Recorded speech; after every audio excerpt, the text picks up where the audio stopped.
The United States is mourning the loss of one of its most prominent civil rights voices. Jesse Jackson, the Baptist minister activist and longtime champion of racial justice, has passed away at the age of 84. His family has confirmed his death in a statement on Tuesday, calling him a servant leader who stood not only for his family but for the oppressed, the voiceless and the overlooked around the world. A close associate of Martin Luther Jr., Jackson emerged from the segregated American South to become one of the most influential African-American figures of the late 20th century. For more than 5 decades, he had played a major role in the fight for equality, economic empowerment, and social justice for black Americans. He rose to prominence in the civil rights era, participating in demonstrations alongside Martin Luther King Jr. His activism spanned decades, including 2 runs for the Democratic presidential nomination in 1984 and 1988. Now, Jackson had been living with progressive supranuclear palsy for over a decade, a rare neurological disorder, and it also faced some serious health complications in recent years, including hospitalization due to COVID. The American President Donald Trump called Reverend Jesse Jackson a good man with lots of personality, grit, and street smarts in a tribute to the civil rights leader following his death. He was very gregarious, someone who truly loved people, Trump said in a post on his Truth Social platform.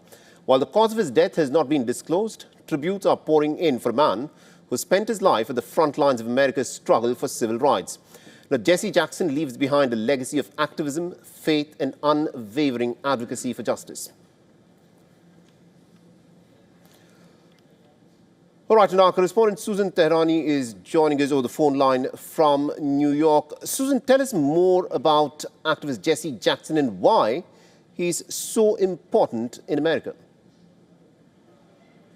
You know, Jesse Jackson, he wasn't just a civil rights leader. I actually had an opportunity to interview him several times throughout the years, notably when he was running on the Democratic ticket.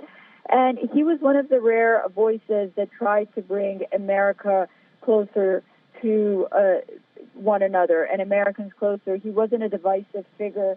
He believed really in the force of good. He was a minister. He often brought God into his conversations. And we're seeing that now. He not only President Trump acknowledged him, which, a Republican president, but we're seeing acknowledgments and tributes coming in from figures like former Vice President Kamala Harris. So both sides of the aisle really saw him not as this figure that was towering opposition to the status quo, but more as an individual who tried to bring people together.